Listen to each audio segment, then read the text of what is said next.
আপনারা শুনে অবাক হবেন, এই তথ্য হয়তো অনেকে জানেন না। আমেরিকান সরকার শুধুমাত্র গাজার উপরে হামলা করার জন্য ইসরায়েলি সৈন্যদেরকে 1 বছরে সাহায্য করেছে 2200 কোটি মার্কিন ডলার। ডোনাল্ড ট্রাম্প ক্ষমতায় আসার আগ মুহূর্তে এটা একটা তার নির্বাচনী ইশতেহার ছিল, ইহুদিদের সাপোর্ট পাওয়ার জন্য। সে ইহুদি ইসরায়েলিদেরকে সাথে নেওয়ার জন্য বলেছে যে আমি যদি ক্ষমতায় যেতে পারি তাহলে গাজাকে আমি একটা মৃত্যুপুরীতে পরিণত করব এবং গাজাকে জ্বালিয়ে পুড়ে ছাই বানাই দেব। ঘৃণার সাথে কন্যা উজুবিল্লাহ, ওরা গাজাকে ছাই বানাতে চেয়েছে, আল্লাহ তাআলা ওদের রাষ্ট্রকে জ্বালিয়ে পুড়ে ছাই বানিয়ে দিয়েছে।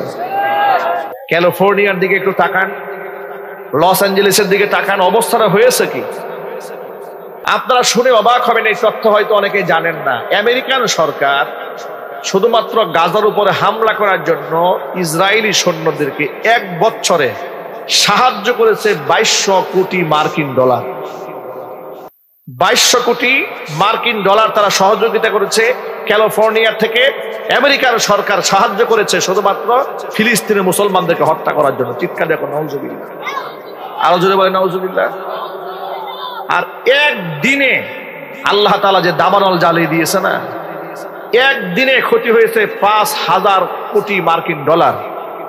এটা তো শেষ হয়েছে। আজকের তথ্য পেলাম যে আজকের এই পর্যন্ত প্রায় 200 বিলিয়ন মার্কিন ডলারের চাইতে বেশি ক্ষতি হয়ে গেছে বলে। পৃথিবীর সমস্ত প্রযুক্তি ব্যবহার করে ওরা আগুন নেভাতে পারছে না, দাও দাও করে জ্বলতেছে। সে আগুন এমন ভাবে জ্বলতেছে যে আগুন কি দিয়ে আপনি নেভাবেন। কত প্রকারের তারা গ্যাস, বিভিন্ন প্রকারের কালারিং আপনার গ্যাসগুলো ব্যবহার করতেছে এটাকে নির্বাপন করার জন্য, কন্ট্রোলে আনার জন্য পারতেছে না। একদিকে আগুন জ্বলে, পাশে সমুদ্র, কিন্তু আগুন জ্বলার সাথে সাথে এমন বাতাস ছুটছে যে বাতাস আগুনের টুকরাগুলোকে এক বাড়ি থেকে নিয়ে আরেক বাড়িতে ঢুকাই দিচ্ছে, এক বাড়ি থেকে আরেক বাড়িতে ঢুকাই দিচ্ছে। এই যেন মনে হচ্ছে আবাবিল দিয়ে যেমন আল্লাহ রাব্বুল আলামিন কাবাগর ধ্বংসকারীদেরকে টুকরা টুকরা করে দিয়েছিলেন, এক একটা আগুনের টুকরা এক বাড়ি থেকে আরেক বাড়িতে লাগার দৃশ্য মনে হচ্ছে যেন একা লাগতেছে না, মনে হচ্ছে ফেরেশতারা গিয়ে আগুন ধরাই দিচ্ছে। অবস্থা এমন পর্যায়ে দাঁড়িয়ে গিয়েছে। আল্লাহ আছেন না নাই? চিল্লায় বলতে পারছেন না? নাই। তোমরা মুসলমানদেরকে মৃত্যুপুরীর মধ্যে শুয়াই দিয়া নিজেরা বিলাসবহুল জীবন যাপন করবে, তা হবে না। ইন্না বাতশা রাব্বিকা লাশাদীদ, তোমার রবের ধরা বড় মারাত্মক ধরা। ফিলিস্তিন নিয়ে মাথা ঘামানোর দরকার নাই, নিজের ক্যালিফোর্নিয়া রক্ষা করো। এই অ্যাকশন কে নিয়েছেন যদি বলেন তো ভাই? আরো যদি বলুন কে নিয়েছেন? আল্লাহ পাক নিয়েছেন। আমার ভাইয়েরা, আফগানিস্তানের মাটিতে সেখানকার তালেবানেরা আনারের চাষ করলো, আর ওই ফিলিস্তিনের মাটিতে ইসরায়েল সৈন্যরা হামলা করার কারণে ইসরায়েলি প্রোডাক্ট গুলো মুসলিম বিশ্ব বর্জন করলো। ফান্টা, আরসিকোলা, 7 আপ, স্প্রাইট, যা আছে যত প্রকার পানীয় আছে, কোকা-কোলা সব বাদ দিয়ে দিল মুসলমানেরা। এখন এই যে পানীয় তো একটা বিরাট বাজার ছিল মধ্যপ্রাচ্য। মধ্যপ্রাচ্য গরম এলাকা না, সেখানে প্রচন্ড তাপমাত্রা থাকে, 50 ডিগ্রি সেলসিয়াস তাপমাত্রা হয়ে যায়, 52, 51 এই পর্যন্ত হয়ে যায়। তো সেখানে এই পানীয়টা খুব চলে, 7 আপ, আরসিকোলা, কোকা-কোলা, মিরিন্ডা, স্প্রাইট, এগুলো খুব চলে। যখন মধ্যপ্রাচ্যের এই বাজারটা ইসরায়েল হারিয়ে ফেললো, এখন এই বাজার তো খালি। সাফাকুলা তালিবানরা আবিষ্কার করে এই বাজারটা দখল করলো তালিবান সরকার। আলহামদুলিল্লাহ বলেন। বিদেশি মুদ্রা তারা টানা শুরু করলেন। 1 বছর যেতে না যেতেই তারা সুপার কার আবিষ্কার করলো তালিবানরা। কার এমন গাড়ি বানিয়েছে যা বিশ্বের ইতিহাসে, যারা পৃথিবীর মধ্যে সর্বোচ্চ গাড়ি বানায়, যারা BMW, মার্সিডিজ বেঞ্চের মতো, ওদের সাথে পাল্লা দিয়ে চলতে পারে এমন গাড়ি তালিবানরা বানায় ফেললো। এমন বাইক বানালো যে বাইকগুলো হিন্দুস্তানের বাইকের চাইতে আরো প্রযুক্তিগত দিক থেকে অনেক উন্নত। আল্লাহু আকবার বলেন। তাহলে একদিক থেকে বাইক বানিয়ে ফেললো, প্রযুক্তির খাতে তারা অটোমোবাইল কোম্পানির সাথে যোগাযোগ করে কাতারের সহযোগিতা নিয়ে বিশ্ব দরবারে গাড়িটা সাপ্লাই দেওয়া শুরু করলো। যে জমিনের মধ্যে আফিমের চাষ হয়েছে সেখানে তারা আনারের চাষ করতে শুরু করে দিল। যে মাটিতে আমেরিকা 20টা বছর বৃষ্টির ফোঁটার মতো গুলি বর্ষণ করেছে, বুম্পিং করেছে, 70,000 তালেবানকে শাহাদাত বরণ করিয়ে দিয়েছে, সেই মাটি থেকে ফেটে দিয়ে আল্লাহ তাআলা সেই মাটির ভেতর থেকে এত মূল্যবান রত্ন ভান্ডার বের করলেন। আপনারা এই উপমহাদেশের মধ্যে শ্রেষ্ঠতম ধনী নীতা আম্বানির নাম নিশ্চয়ই শুনেছেন, মুকেশ আম্বানির নাম শুনেছেন। ভারতবর্ষের তার ছেলের বিবাহের মধ্যে গোটা পৃথিবীর যত প্রকার বড় লোক আছে সবগুলাকে দাওয়াত দিয়ে নিয়ে আসছে, ঠিক না?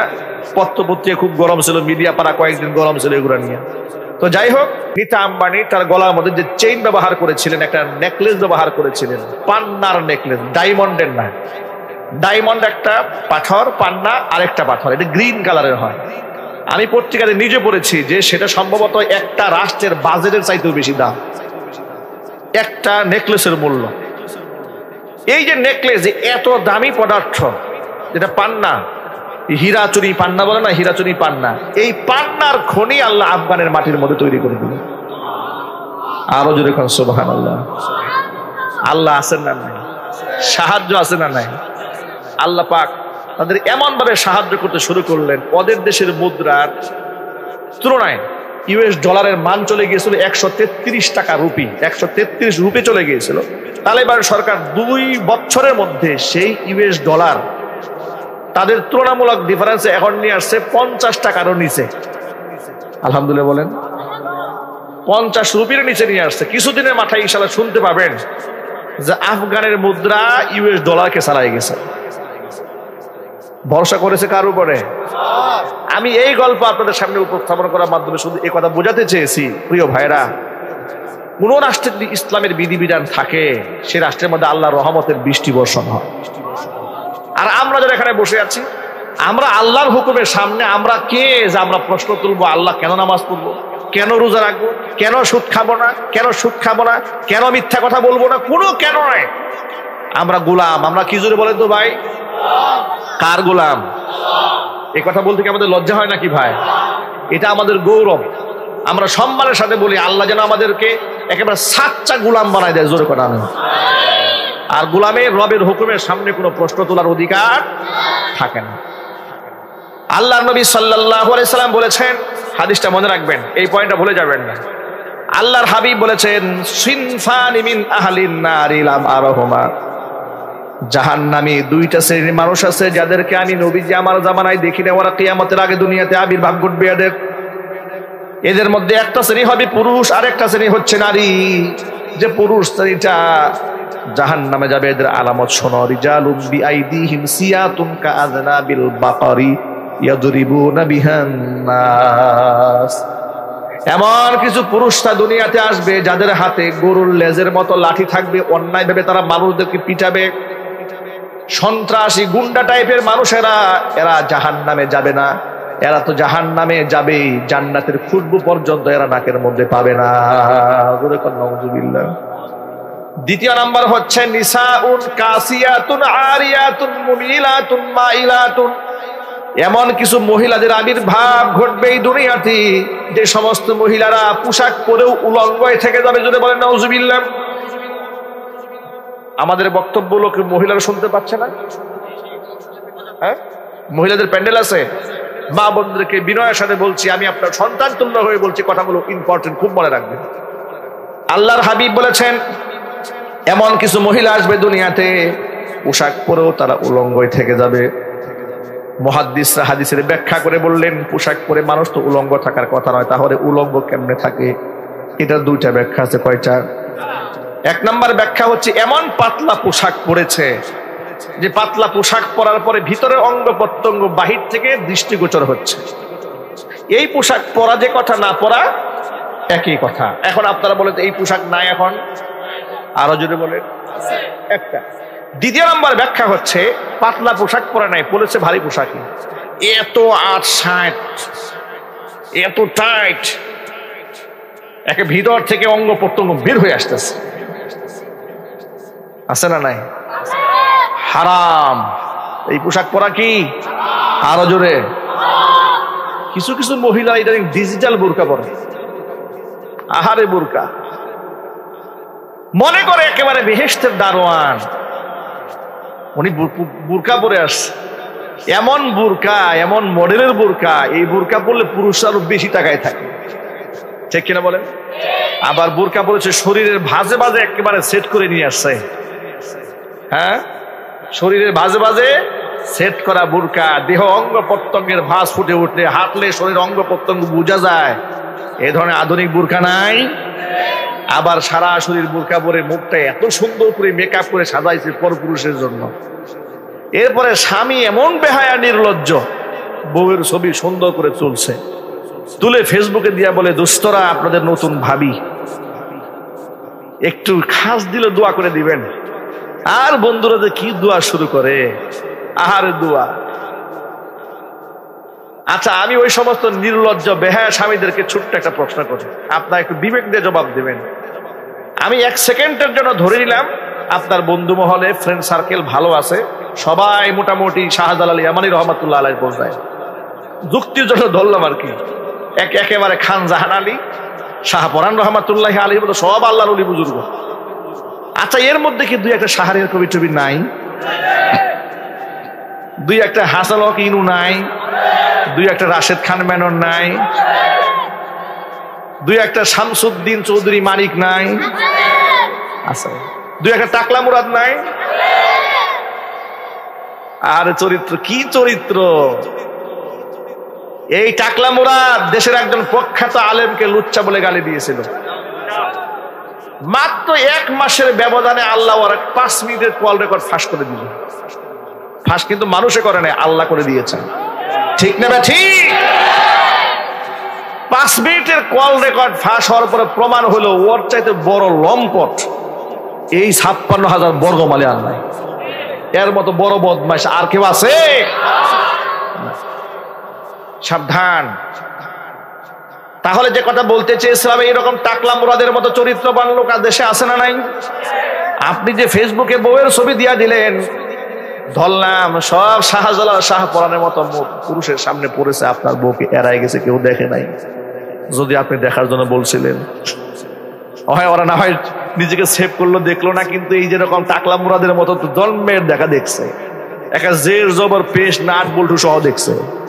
ঠিক না? ঠিক।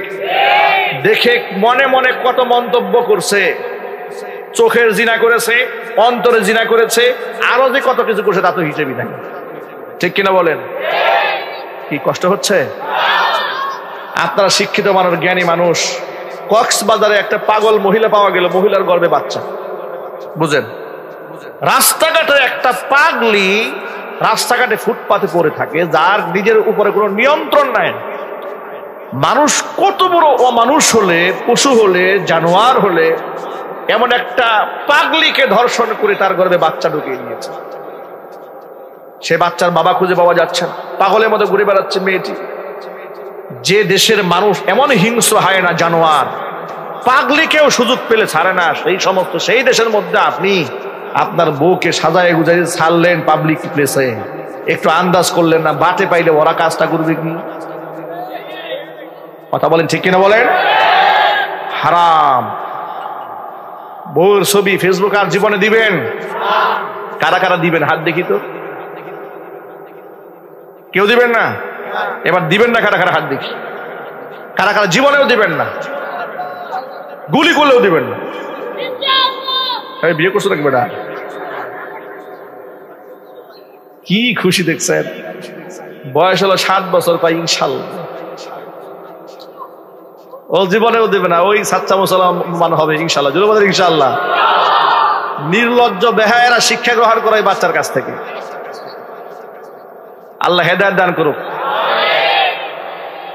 আল্লাহর হাবিব বলেছেন, সালাসাতুন কদ হারামাল্লাহু আলাইহিমুল জান্নাত, 3 শ্রেণীর মানুষের জন্য আল্লাহ তার জান্নাতকে হারাম করেছেন। 1 নাম্বার হচ্ছে মুদিবিনুল খামর, যারা মদ্যপান করে তাদের জন্য আল্লাহর জান্নাত হারাম। 2 নাম্বার ওয়াল আক্কু, পিতামাতার অবাধ্য সন্তান, তাদের জন্য আল্লাহর জান্নাত হারাম। 3 নাম্বার হচ্ছে ওয়াদাইয়ুসুল্লাযী ইউকিরু ফি আহলিহিল খাবাস, ওই দাইয়ুস পুরুষ, যে পুরুষ তার অধীনস্থ নারীদেরকে বেপরদায় রাস্তাঘাটে চালায়। আছে না নাই? আল্লাহ যেন আমাদেরকে হেফাজত।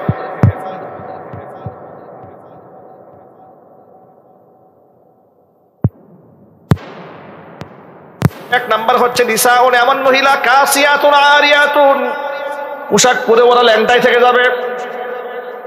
2 নাম্বার বৈশিষ্ট্য এদের মধ্যে মুমিলাতুন মাইলাতুন, পরপুরুষের দিকে নিজেরা ঝুঁকে যাবে, পরপুরুষদেরকে নিজের প্রতি আকৃষ্ট করে নেবে।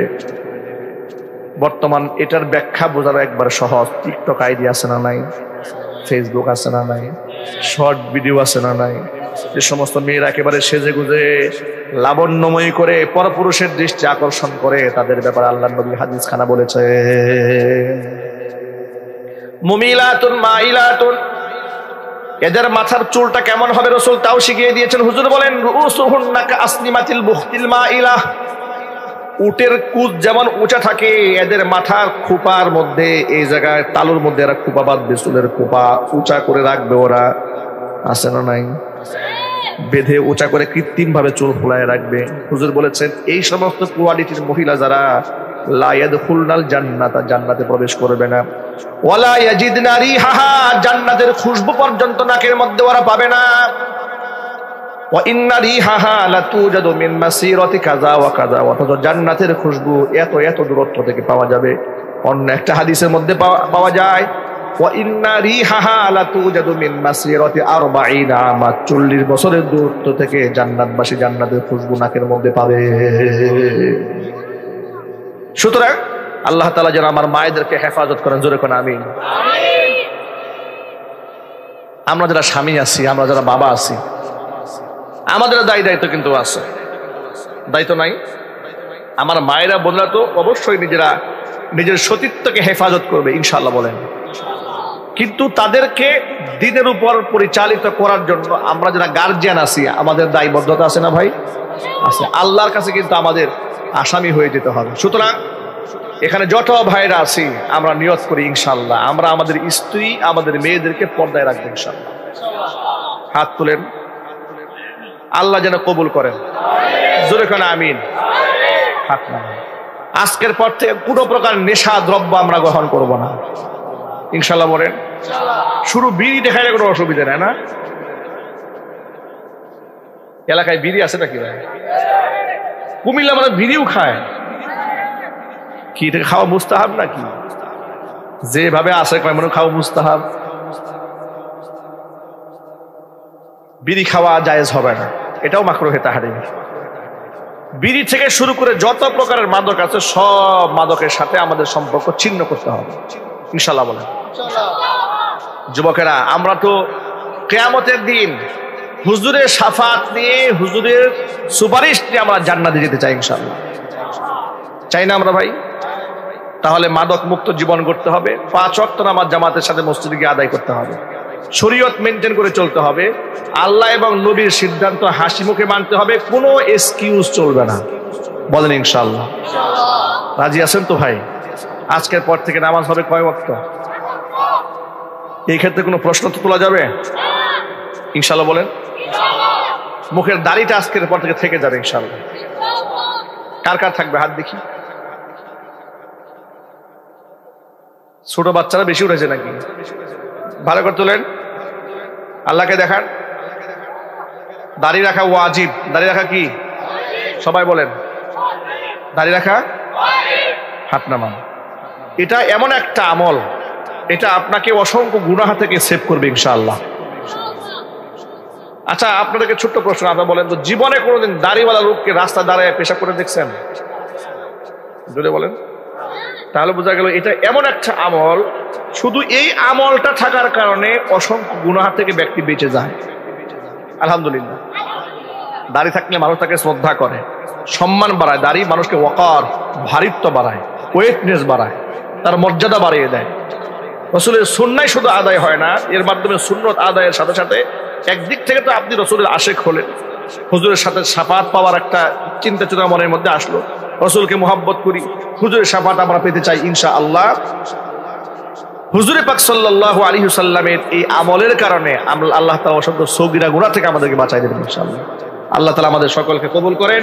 একটু চিৎকার দিয়ে এখন আল্লাহুম্মা আমিন। এবার আপনারা বলেন তো ভাই, সন্তান দেওয়ার মালিক কে? ছেলে দেওয়ার মালিক, মেয়ে দেওয়ার মালিক। কিন্তু এই দেশের মাজার পূজারের